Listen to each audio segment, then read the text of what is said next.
திருச்சிற்றம்பலம். அருட்ஜோதி ஆண்டவரே போற்றி போற்றி. சாகா கல்வியை முழுமையாக கற்றுக்குங்க. சாகா கல்வி முழுமையாக நம்மளுக்கு தேவைப்பட்ட பொருள். சாகா கல்வின்றது கடவுளுக்கு சம்பந்தமான பொருள். கடவுளை தேடி அலையாதீங்க. சாகா கல்வியை முழுமையாக தெரிஞ்சுக்கினீங்கன்னா கடவுளை நீங்கள் முழுமையாக அடைஞ்ச மாதிரி. எங்கேயும் அலைய தேவையில்லை. நம்ம வீட்லேயே இருந்து கடவுளை நம்ம பார்க்கலாம். என்ன ஒன்று, தனிமை வேணும். தனிமையில் இருந்தால் நம்ம முழுமையாக கடவுளை பார்க்கலாம். சுத்தமாக இருங்க, வயிறை சுத்தமாக வைங்க, மனசை சுத்தமாக ஆக்கிக்குங்க. காலையில் 1 ஹவர் 2 ஹவர் 1 ஹவர் காலையில் டெய்லியும் வேலைக்கு போகிறவங்க வேலைக்கு போகலாம். கடவுளை முழுமையாக அடையணும்னா பொண்டாட்டி புருஷன் கூட இருந்தாலாம் கடவுளை அடைய முடியாதுன்னு யாரும் சொல்லலை. எல்லாரு கூட இருக்கணும். நீங்கள் படுறது ஆசை, கடவுள்ன்ற பேராசை. அது பேராசையாக நம்ம முழுமையாக தெரிஞ்சுக்கணும்.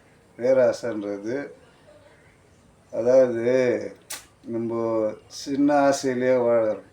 பெரிய ஆசைன்றது கடவுளை அடையிறது தான் பேராசை. பணத்து மேலே இருக்கிறதுலாம் பேராசை கிடையாது.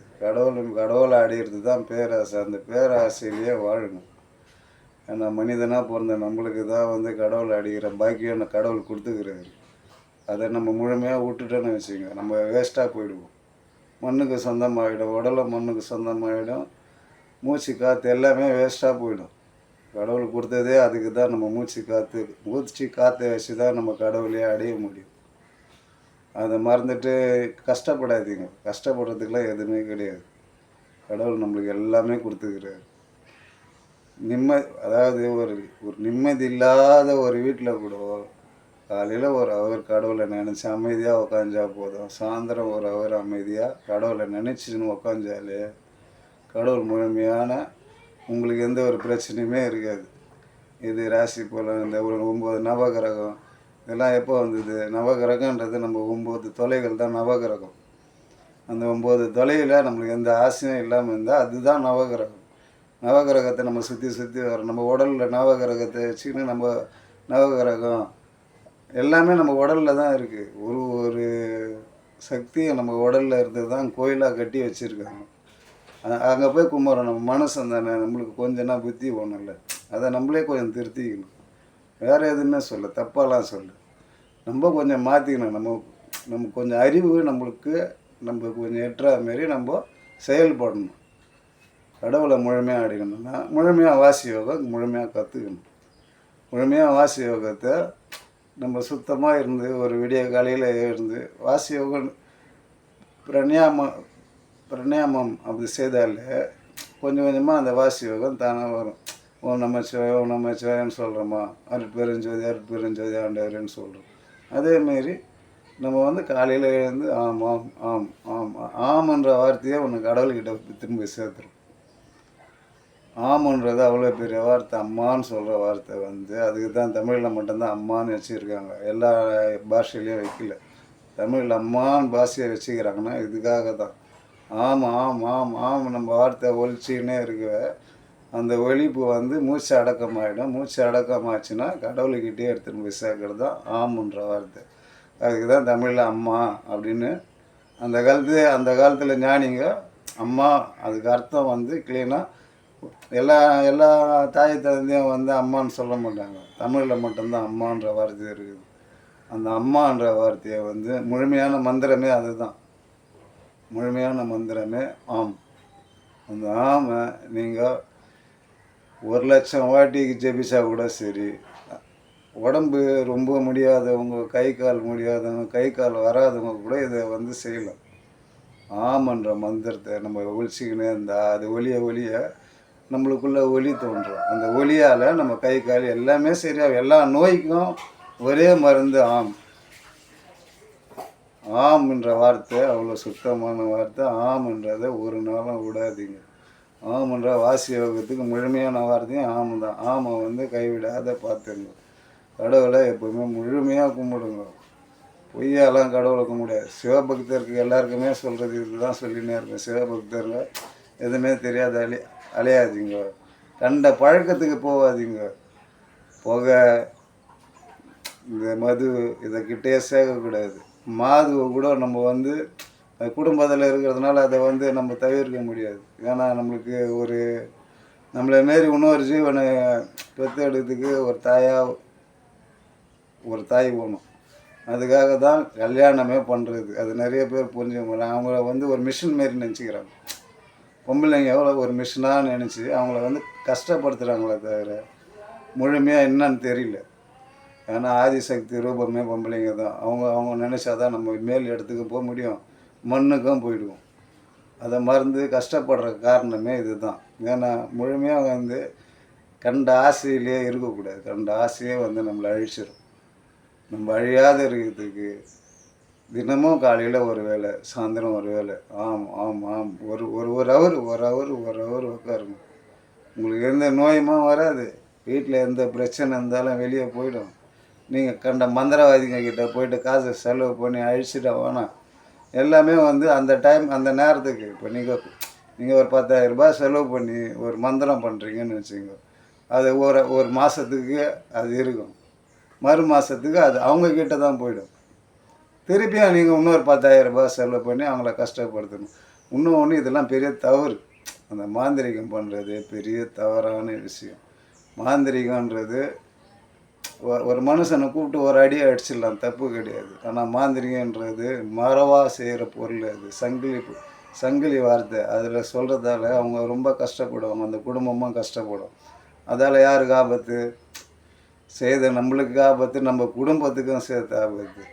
நான் காளியை கும்பிட்றேன். நான் காளியை மாந்திரிகம் மந்திரம் எல்லாமே தெரிஞ்சால் கூட அதை ஒரு நாளும் செய்ய மாட்டேன். எனக்கு தேவை கடவுள். ஏன்னா முழுமையாக வந்து கடவுளை அடைய முடியாது. இந்த மாந்திரிகம் மந்திரம் இதிலெல்லாம் போனாலே கடவுளை அடைய முடியாது, கிட்ட சேர்க்க மாட்டார். மாந்திரிகன்றது பெரிய தப்பான வேலை. உன்னால் முடிஞ்ச மனசால் நீ 4 பேருக்கு விபூதி ஏற்றக்கூடிய மாந்திரிகம் தேவை கிடையாது. எதுக்கு மாந்திரிகம் பண்ணால் அது அவங்களோட கஷ்டம் திருப்பி உனக்கு தானே அடிக்கும். அது எவ்வளோ பெரிய ஆபத்தான விஷயம் தெரியுமா? நிறைய பேர் அது தெரியாத நிறைய பேர் கொண்டுட்டுக்கிறாங்க. அது பெரிய ஆபத்து. கடவுள் வந்து அதை ஒத்துக்க மாட்டார், உங்களை கிட்ட கூட சேர்க்க மாட்டார். திருப்பி நீ யாருக்கா தப்பு பண்ணியோ அதேமாரி தப்பு இன்னொரு வாட்டி பிறந்து அவங்க உங்களுக்கு பண்ணுற நிலமாகவும் திருப்பி நீங்கள் கஷ்டப்படுவீங்க. சாமிக்கிட்ட இவ்வளோ வருஷமாக நான் இருந்தேன், இந்த தாயை தான் கும்பிட்டேன், இப்படி தான் கும்பிட்டேன்னா அந்த தாய் கூட உன்னை கிட்ட எடுத்துன்னு போய் கடவுளுக்கிட்ட சேர்க்க மாட்டான். உண்மையாலுமே இந்த காளி அம்மாவே உனக்கு எல்லாம் கொடுப்பா, பொண்ணும் பொருளும் அள்ளி கொடுப்பா. ஆனால் கடவுளை காமிக்க மாட்டேன். ஏன்னா அந்த மாந்திரிகன்ற போகிறதுனால உனக்கு கடவுளை காமிக்க மாட்டான். உன் ஆசைக்கு எல்லாத்தையும் கொடுப்பாங்க. அதுதான் வந்து காளியோட தத்ரூபம். அதுக்கு தான் இந்த காளிக்கும் வந்து பலி கொடுக்காம நம்ம பார்த்துக்கணும். பலி கொடுத்தாலே நம்ம குடும்பம் சின்ன பின்னமாகிடும். அப்படி பலி கொடுத்தினா உனக்கு வாரி கொடுக்கும். ஆனால் உனக்கு வைக்கிறதுக்கு ஒன்றால் முடியாது. நீ வேஸ்ட்டாக மண்ணுக்கு தான் போகணும். அந்த பாவத்தை தயவு செய்து செய்யாதீங்க. எந்த மாந்திரிகக்காரங்களுக்கு எல்லாருக்குமே இந்த காளி அம்மாவை கும்பிட்றவங்க எல்லாருக்குமே சொல்கிறேன் இந்த வார்த்தையை. ஏன்னா காளின்றது வந்து ஆகாரமான அகோரமான சக்தி வாய்ந்தவங்க தான் காளி. அந்த காளி வந்து நினச்சா கடவுள்கிட்ட சேர்க்குறவங்க. நீங்கள் சின்ன தவறு பண்ணால் கூட அதே காளி வந்து உங்களை கீழ் மட்டத்திலே வச்சுருப்பாங்க. உனக்கு எல்லாம் கொடுப்பாங்க, ஆனால் கீழ் மட்டத்திலே தான் வச்சுருப்பாங்க. மேலே தீன்னு போக மாட்டாங்க. ஏன்னா கடவுளை காமிக்க மாட்டாங்க. அதுதான் உண்மை.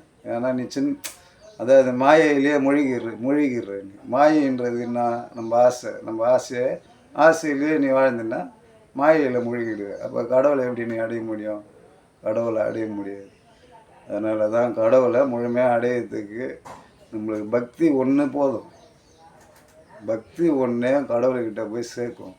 ஆனால் பக்தி மட்டும் இருந்தால் கடவுள்கிட்ட போய் சேர முடியாது. நம்ம உடல் பக்தி இருந்தால் நம்ம இறந்து திருப்பியும் பிறப்போமே தவிர மனுஷனாக தான் பிறப்போம்.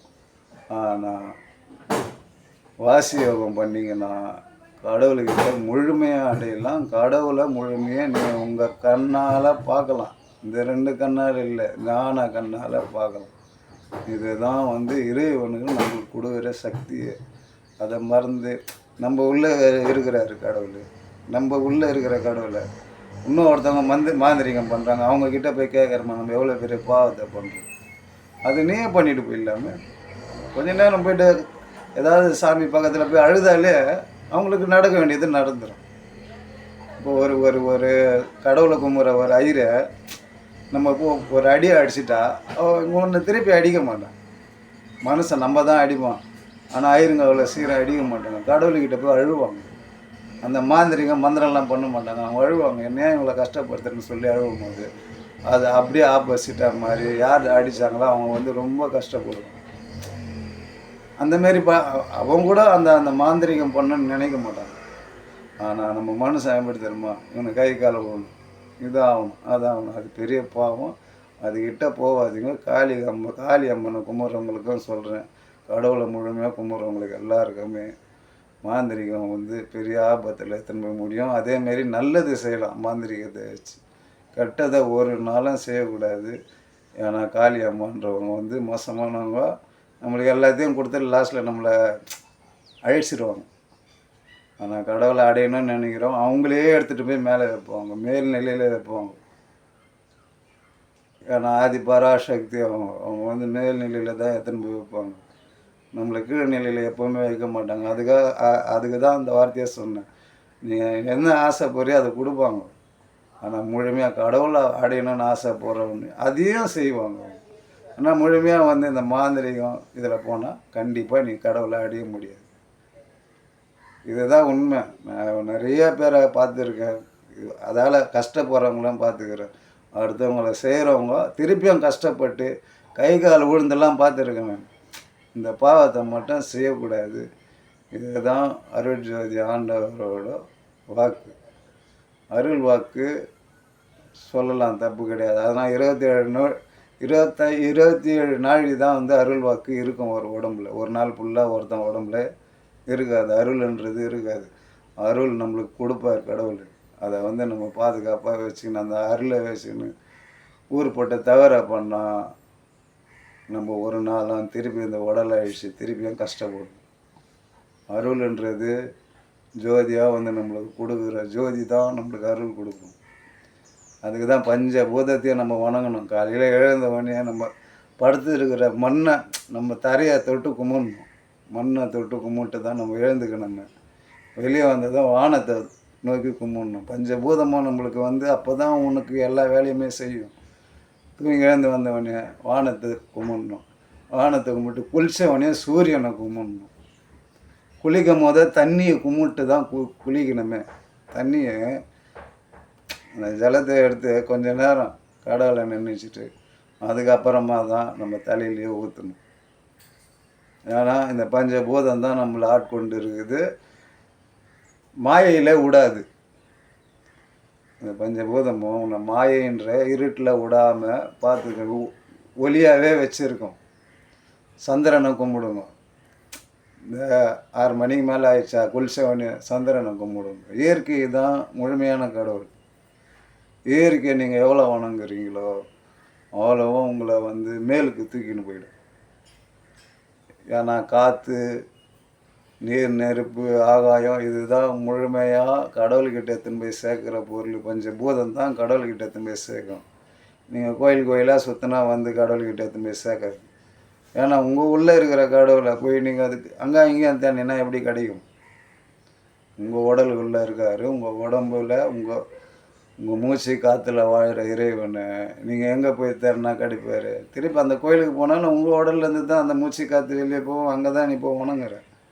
அதனால் கடவுள் வந்து எங்கேயும் தேடாதீங்க, உங்களுக்குள்ளே தேடுங்க. இதோட அர்த்தம் என்ன தெரியுமா? சாகா கல்வின்றது உன்னுள் உத்தமனை காணும் தனி வழி. உன் உடம்புல இருக்கிற கடவுளை நீ காண்றது அதுக்கு தான் தனி வழி. அதுதான் வாசி யோகம். அதுதான் உன்னுள் உத்தமனை காணும் தனி வழி. இதுதான் முழுமையான சாகா கல்வி. சாகா கல்வியை முழுமையாக ஒன்றா சொல்லித்தரேன். முழுமையாக அடைஞ்சிருங்க. அடைய என்ன குருவாக நினைக்க வேணாம். நான் எப்போவுமே யாருக்குமே குருவாக இருக்க எனக்கு அந்த இதுவெல்லாம் கிடையாது. நான் குருவும் கிடையாது. எனக்கு இறைவன் அந்த ஜோதியான கடவுள் சொல்கிறத நான் உங்களுக்கு சொல்லி கொடுக்குறேன், அவ்வளோதான். அதை முழுமையாக அடையிறது அது உங்கள் கையில் தான் இருக்குது. ஏன்னா கடவுள்ன்ற எல்லாத்தையும் சொல்ல மாட்டேன்.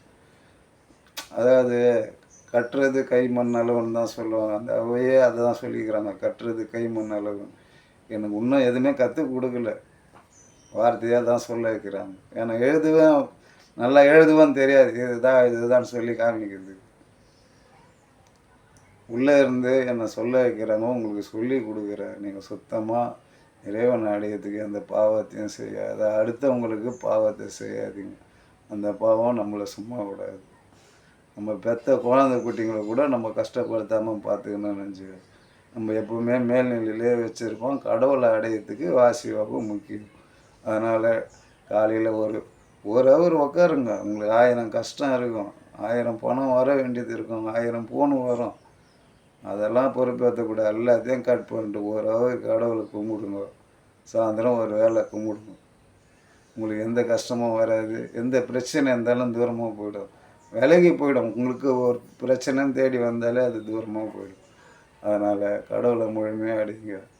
இதுதான் என்னோட வேண்டுகோள், இறைவனோட வேண்டுகோளும் இதுதான். அருட்பெருஞ்சோதி ஆண்டவரோட வேண்டுகோளும் இதுதான். இறைவன் ஒரு ஜோதி வடிவத்தில் இருக்கிறாரு. அவர் எங்கெங்கேயோ போய் தேடாதீங்க. இறைவன்றவர் பெரியவர்.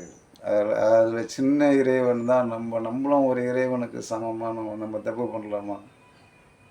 அப்படி பார்த்தா உலகத்தில் இருக்கிற ஜீவராசி எல்லாமே இறைவனுக்கு சமம். முதல்ல நீங்கள் யாருன்னு முதல்ல நீங்கள் பாருங்கள், அதுக்கப்புறமா இறைவனை தேடுங்க. எங்கெங்கேயோ போய் தேடிலாம் கிடச்சாங்க. உங்கள் மனசை கஷ்டத்துக்கு தேடக்கூடாது.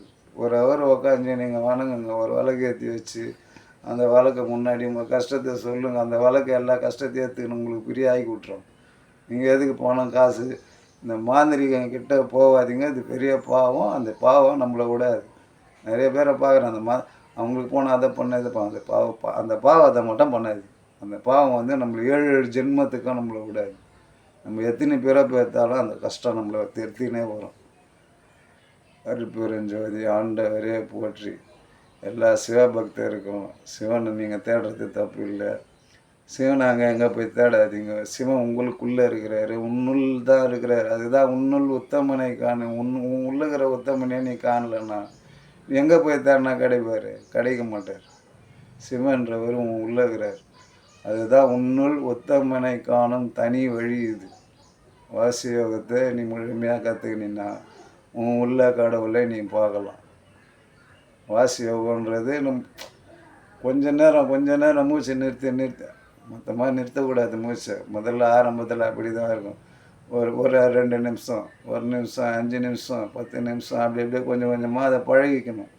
அப்படியே ஒரு ஹவர் அப்படியே பழகிக்கினே இருந்தால் அந்த மூச்சு, இந்த வாசி யோகன்றது முழுமையாக தெரிஞ்சிடும். வாசின்றதே மூச்சு தான். மூச்சு பேர் தான் வாசி. வாசின்னா மூச்சு தான். அந்த மூச்சு காற்றை நம்ம அடக்கிறதுக்கு நம்மளுக்கு கொஞ்சம் பொறுமை வேணும். அவசரப்பட்டு அடக்கக்கூடாது. ஏன்னா முழுமையாக அடையணும். நீங்களும் ரொம்ப வருஷமாக உயிரோடு இருக்கணும். 150 500 வருஷம் வரைக்கும் நீங்கள் உயிரோடு இருக்கலாம். இந்த வாசி யோகத்தில் இருந்தால் 500 வருஷம் வரைக்கும் ஒரு மனுஷன் வாழும். ஆனால் உங்களை கூப்பிடணுன்னு நினச்சா 30 வயசில் 20 வயசில் கூட கடவுள் கூட்டின்னு போயிடுது. ஏன்னா முன்ன கடவுளை நீங்கள் கும்பிட்டு இருந்தீங்கன்னா இந்த ஜென்மத்தில் உங்களை சீக்கிரமாகிட்டு. நீங்கள் இல்லை இன்னும் கடவுளை கும்பிட்டுனே இருக்கணும்னா பல வருஷம் ஆகும். அருட்பெருஞ்சோதி ஆண்டவரே போற்றி. உங்களுக்கு தினமும் இந்த வாசி யோகத்தை பற்றி சொல்லணுன்னு தான் நினைக்கிறேன். ஏன்னா நானும் ஓடி போய் கஷ்டப்படணும். எனக்கு தேவையான அளவுக்கு என் வயிற்றுக்கு தேவையானதை நான் கஷ்டப்பட்டு தான் சாப்பிடணும். அடுத்தவங்ககிட்ட போய் என்னால் பிச்சை எடுத்துலாம் வாழ முடியாது, பிச்சை எடுத்து சாப்பிட முடியும். நான் உழைச்சா தான் நான் சாப்பிட முடியும். அதுக்காக எனக்கு நேரம் இருக்கும் போதெல்லாம் உங்களுக்கு வாசி யோகத்தை பற்றி சொல்லித்தரேன். நீங்கள் முழுமையாக கற்றுங்க. ஏன்னா நானும் தொழில் செய்யணும், கஷ்டப்படணும்ல. அதனால தான் எதனா தப்பு தவறு இருந்தால் என்னை மன்னிச்சிருங்க. தயவு செய்து உங்கள் உள்ளே இருக்கிற கடவுளை எங்கேயுமே போய் தேடாதீங்க. உங்கள் உள்ளே தான் இருக்கிறாரு ஜோதியாக. அந்த ஜோதிக்கு மேல் ஜோதியாக இன்னொரு ஜோதியாக இருக்கிறாரு. நீங்கள் எந்த கடவுளை கும்பிட்டாலும் ஜோதியாக தான் தெரியுவாங்க. ஆனால் எல்லா ஜோதிக்கு மேலே பெரிய ஜோதியாக இறைவனுங்கிறார். அதை மட்டும் முழுமையாக தெரிஞ்சுக்கங்க. அருட்பெருஞ்சோதி ஆண்டவரே போற்றி. திருச்சிற்றம்பலம். ஓம் நம சிவாய.